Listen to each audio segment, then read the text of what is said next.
melanjutkan pelajaran kita pada pertemuan yang telah lalu.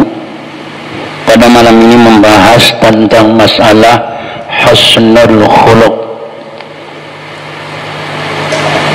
Untuk meraih akhlak yang mulia, Allah Subhanahu wa ta'ala berfirman memuji kepada hambanya, ialah Rasulullah sallallahu alaihi wasallam, yang disebutkan di dalam Al-Quran, wa innaka la'ala khuluqin azim, sesungguhnya engkau wahai Muhammad sungguh mempunyai akhlak yang agung. Para sahabat ditanyai, dari mana Rasulullah sallallahu alaihi wasallam mendapatkan akhlak yang mulia? Maka dijawab oleh sebahagian sahabat bahwa Rasulullah sallallahu alaihi wasallam mendapatkan akhlak yang terpuji ini adalah beliau mencontoh apa yang difirmankan oleh Allah Subhanahu wa ta'ala. Maka Rasulullah sallallahu alaihi wasallam dari situlah belajar akhlak yang mulia tadi, yang ada contohnya di dalam Al-Quran. Sampai-sampai Rasulullah sallallahu alaihi wasallam beliau mendapat pujian yang agung ini. Andaikan beliau berakhlak-akhlak yang tidak patut, akhlak yang tidak terpuji, maka Rasulullah sallallahu alaihi wasallam akan dijauhi. Bahkan Rasulullah sallallahu alaihi wasallam, ujar Allah Subhanahu wa ta'ala, andaikan engkau mempunyai akhlak yang tidak terpuji, maka orang-orang akan menjauhinya. Oleh karena itu Rasulullah sallallahu alaihi wasallam selalu mendapat pujian bukan hanya dari manusia, bahkan Allah Subhanahu wa ta'ala pun memuji kepada Rasulullah sallallahu alaihi wasallam. Wa qala ta'ala wal kadhimina al-ghayza wal 'afina 'anil nas, dan orang-orang yang dapat menahan marah, menahan ucapan-ucapan yang selalu kasar terhadap dirinya dari orang lain, dia dapat menahan daripada amarah dan dapat memaafkan daripada kesalahan orang lain. Wallahu yuhibbul muhsinin, Allah mencintai orang yang selalu dapat melakukan perbuatan yang baik. Di dalam sebuah hadis yang diriwayatkan dari Anas bin Malik radhiyallahu anhu, Anas bin Malik radhiyallahu anhu beliau menjelaskan, ma masistu dibajan wala hariran alyana min kaffi Rasulullah sallallahu alaihi wasallam. Ujar Sayyidina Anas, aku belum pernah menyentuh sesuatu yang lebih lembut, baik itu dari sutra yang tebal atau sutra yang tipis. Kalau disentuh sutra yang tebal dan sutra yang tipis itu sudah merasa nyaman disentuh, tapi ada lagi yang lebih nyaman, yang lebih lembut lagi, ialah menyentuh tangannya Rasulullah sallallahu alaihi wasallam. Kaf itu artinya telapak tangan. Nah, telapak tangan Rasulullah sallallahu alaihi wasallam itu lebih lembut daripada kita menyentuh sutra, baik sutra yang tebal ataupun sutra yang tipis. Dan setiap kali Rasulullah sallallahu alaihi wasallam apabila bersalaman dengan para sahabat, sahabat itu merasa nyaman menyentuh tangan Rasulullah. Sahabat tidak mau melepaskan. Rasul pun diam, beliau diam. Rasul tidak mau melepaskan tangan selama orang itu masih menjabat tangan Rasul. Kalau kita wayah ini adalah menjabat tangan itu sudah saat ini nih.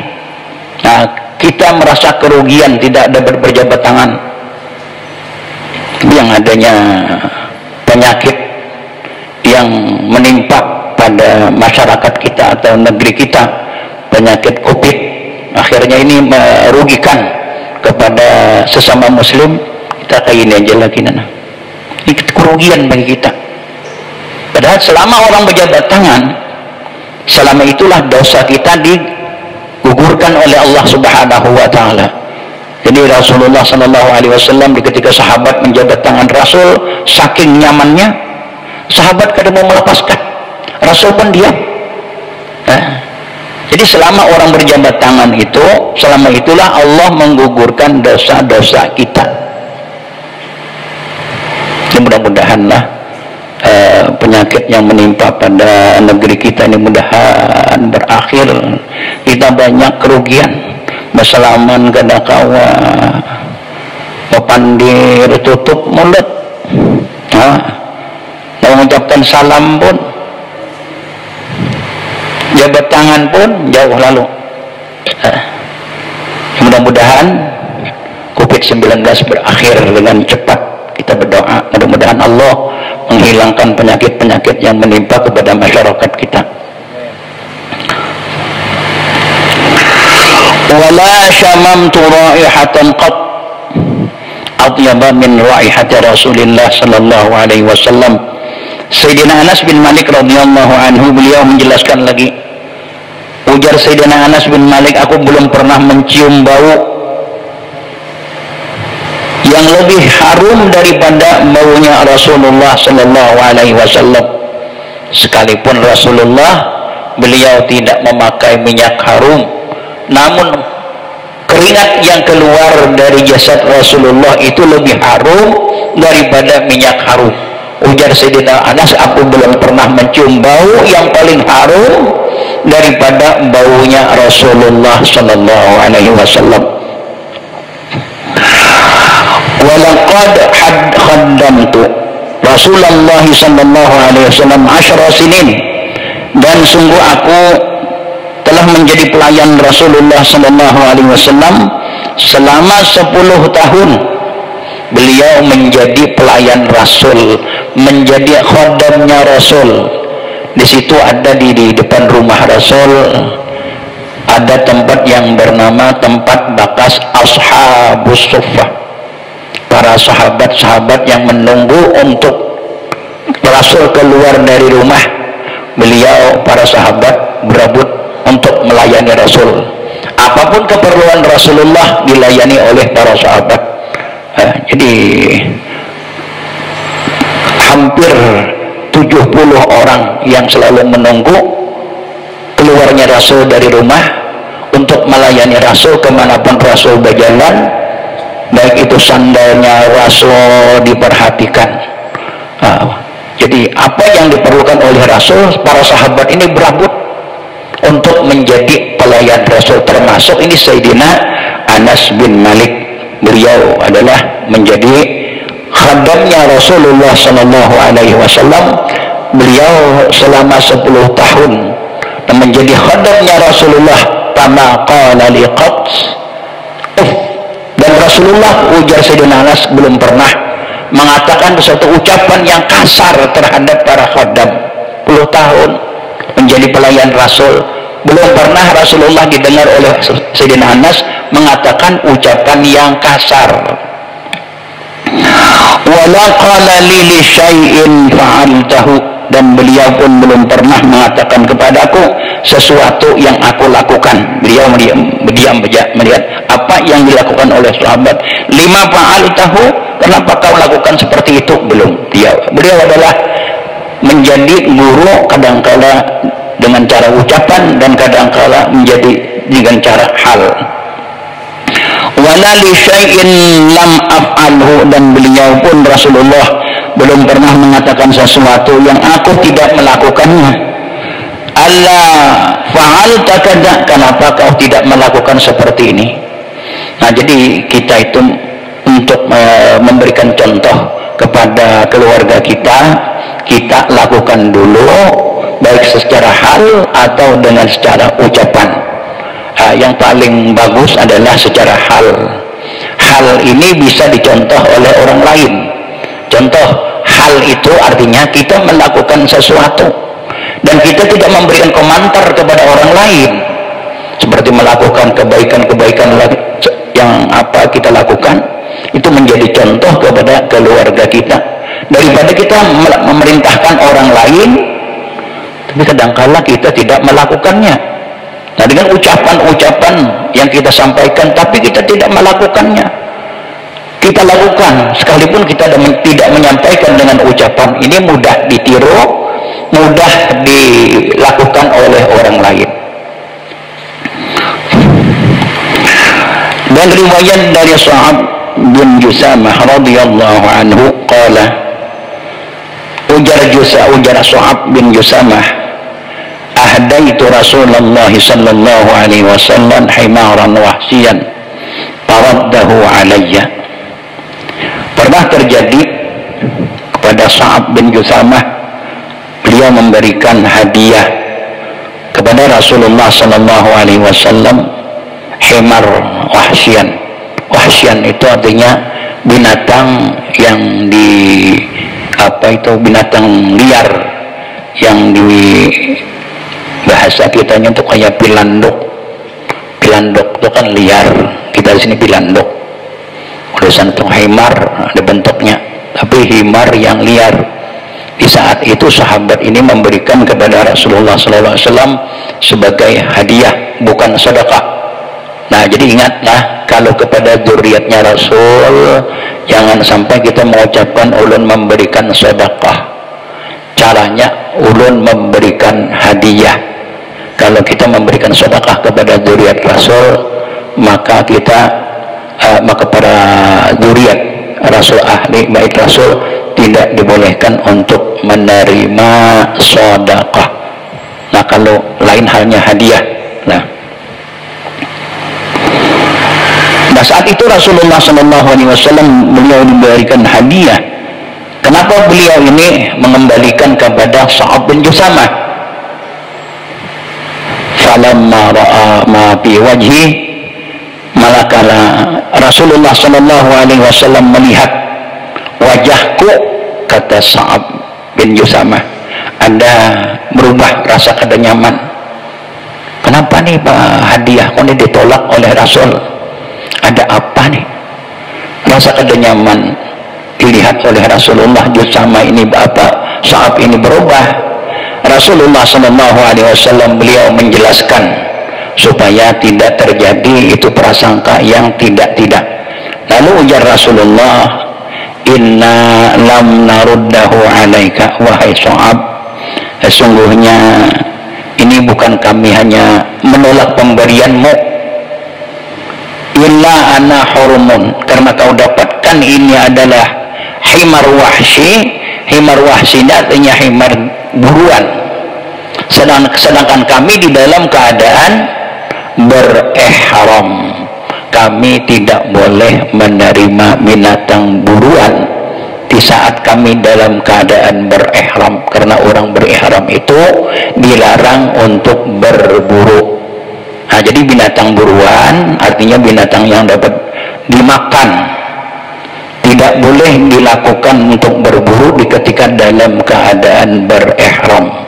Kita tidak boleh membunuh, tidak boleh berburu selama buruan itu buruan yang dapat dimakan.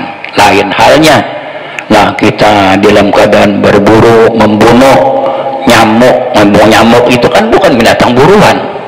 Nah, boleh membunuh nyamuk ketika kita dalam keadaan berihram.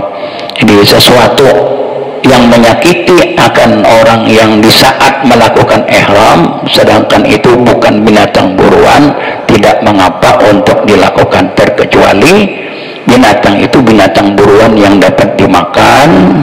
Kita tidak boleh membunuhnya di saat berihram. Ihram itu artinya memakai pakaian ihram. Illa ana hurumun, ujar Rasulullah, melainkan anak kami ini dalam keadaan berihram. Itulah wahai Sa'ab, kami tidak menerima hadiahmu, sedangkan ini adalah termasuk binatang yang liar yang diburu. Wa an Nawas bin Sam'an radhiyallahu anhu qala sa'altu Rasulullah sallallahu alaihi wasallam anil birri wal ismi.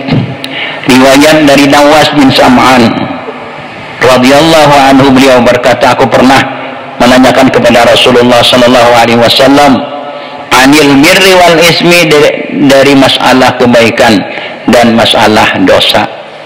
Faqala Rasulullah sallallahu alaihi wasallam, beliau menjawab pertanyaan daripada Nawas bin Sam'an, al-birru husnul khuluq. Ujar Rasulullah, wahai Nawas, yang disebut kebaikan itu adalah sesuatu yang menjadikan kebaikan. Al-birru, berbuat baik, ialah husnul khuluq. Wal ismu ma haka fi sadrika, dan dosa itu adalah sesuatu yang membuatmu gelisah di dalam dirimu, sesuatu yang membuatmu tidak tenang. Itu artinya adalah sesuatu yang akan menjadi dosa. Wa karihta ayyatali alaihin nas, dan engkau tidak senang untuk dilihat oleh orang lain nang kejahatan tadi, dosa tadi. Kada nyaman apabila itu dilihat kegelisahan, dilihat oleh orang lain, sesuatu yang menjadikan kamu tidak merasa senang. Artinya jahat tingkah laku. Bagus akhlak itu adalah suatu kebaikan. Kemudian wa an Abdullah bin Amr bin al-As radhiyallahu anhu qala lam yakun Rasulullah sallallahu alaihi wasallam fahishan wala mutafahishan wa kana yaqulu inna min khiyarikum ahsanukum khul akhlaqa. Riwayat dari Abdullah bin Amr bin As radhiyallahu anhu qala lam yakun Rasulullah sallallahu alaihi wasallam fahishan wala mutafahishan. Belum pernah Rasulullah sallallahu alaihi wasallam mengatakan perkataan yang jahat dan juga perkataan yang dijahatkan.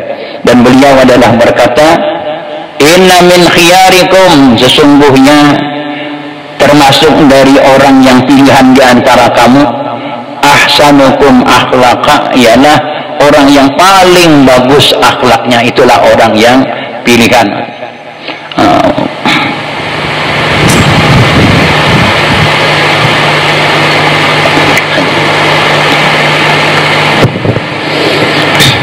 Wa an Abi Darda radhiyallahu anhu anna an-nabiy sallallahu alaihi wasallam qala ma min syai'in athqalu fi mizanil abdi al-mu'mini yawmal qiyamah min husnil khuluq wa inna allaha yubghidul fahishal badhiya rawahu Tirmidzi. Sebuah hadis yang diriwayatkan daripada Abi Darda radhiyallahu an, bahwasanya Rasulullah sallallahu alaihi wasallam bersabda, ma min syai'in, tidak ada sesuatu, afqalu, yang lebih berat fi mizanil abdil mu'mini yaumal qiyamah, pada timbangan hamba yang beriman pada hari kiamat nanti, min husnil khuluqi, daripada bagus perangai. Wa inna allaha yubghidul fahishal badhiya, bahwasanya Allah subhanahu wa ta'ala membenci, tidak suka terhadap orang yang keji, al-badhiya, selalu berkata yang kotor. Rawahu Tirmidzi. Riwayat dari Abi Darda radhiyallahu anhu, bahwasanya Nabi sallallahu alaihi wasallam beliau bersabda, ma min syai'in asqalu fi mizanil 'abdil mu'min min fi yaumal qiyamati min husnil khuluq. Pernyataan seorang sahabat, beliau menjelaskan tentang masalah akhlaknya Rasulullah sallallahu alaihi wasallam yang disabdakan oleh Rasul, ma min syai'in, tiadalah dari sesuatu, asqalu fi mizanil abdi, yang lebih berat timbangannya di dalam amal seorang hamba yang beriman pada hari kiamat nanti, daripada husnul khuluq, ialah orang yang bagus akhlaknya.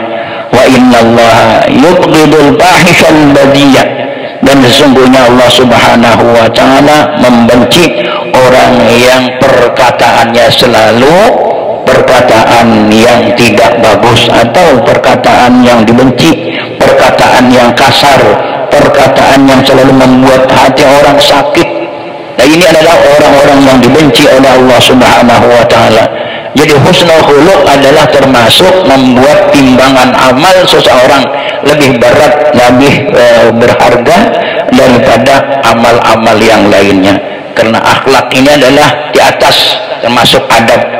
Al-adab fauqal ilm, adab atau husnul khuluq itu di atas daripada amal, daripada ilmu.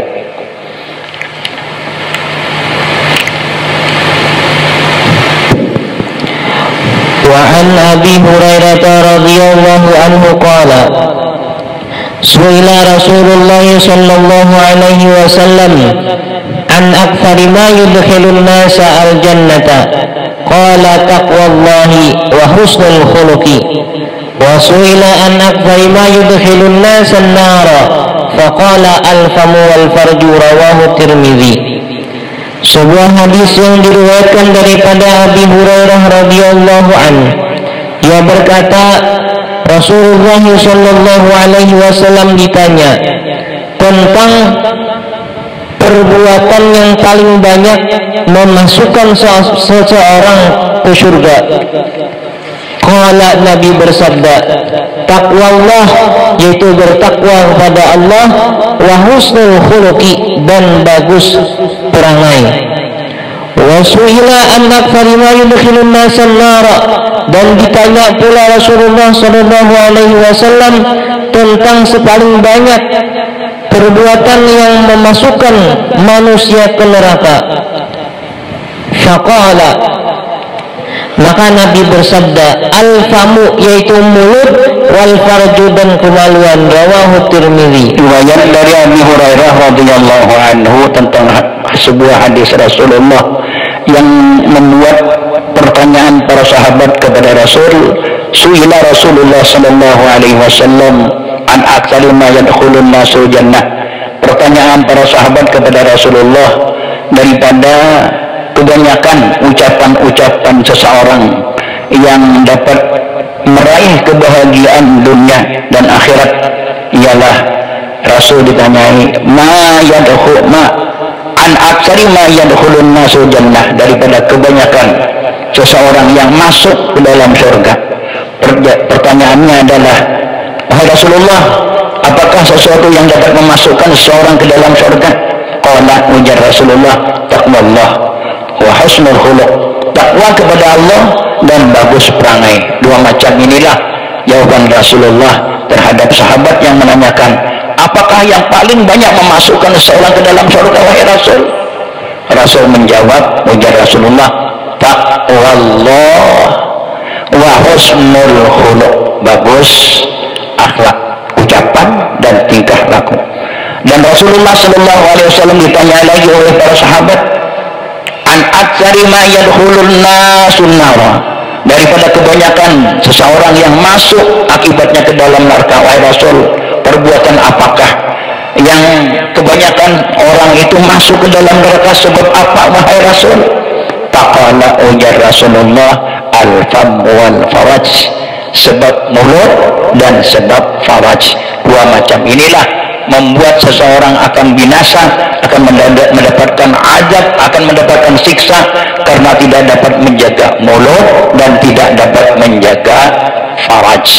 Dan itu kebanyakan orang terjerumus ke dalam kehinaan, ke dalam siksaan, ke dalam neraka yang Allah sediakan, sebab mulut tidak dapat dijaga. Padahal mulut kita ini sudah diberikan dua macam pagar, pagar bibir dan pagar gigi. Kita mengucapkan sesuatu dibolehkan asalkan itu yang diucapkan, mengucapkan kebaikan. Kalau tidak dapat mengucapkan kebaikan, maka tutup mulut, tutup gigi, terkecuali membukanya dengan ucapan-ucapan yang baik. Inilah sebahagian daripada para sahabat, ada yang membuat mengganjal mulutnya dengan batu, tidak mengeluarkan batu dari mulut terkecuali dengan mengucapkan kebaikan, baru diambil batu yang ada di mulut tadi. Saking hati-hatinya tidak mau mengucapkan sesuatu terkecuali baik. Man kana yu'minu billahi wal yawmil akhir falyaqul khairan aw liyasmut. Barang siapa beriman kepada Allah Subhanahu wa taala, maka hendaklah dia mengucapkan falyaqul khairan, mengucapkan kebaikan, atau tidak bisa, apabila tidak bisa mengucapkan kebaikan, falyaqul khairan aw liyasmut, atau diam saja, terkecuali tadi baik, maka baru dia dia mengucapkan kebaikan. Inilah adab-adab yang dipelajari oleh Rasulullah kepada para sahabat, dan mudah-mudahan kita berataan dapat mencontoh untuk melakukan kebaikan. Mudah-mudahan kebaikan yang kita lakukan itu mendapatkan faedah, mendapatkan manfaat, mendapatkan keberhasilan untuk memperbaiki tingkah laku kita. Mudah-mudahan kita mendapatkan hidayah dari Allah Subhanahu wa taala. Amin ya rabbal alamin.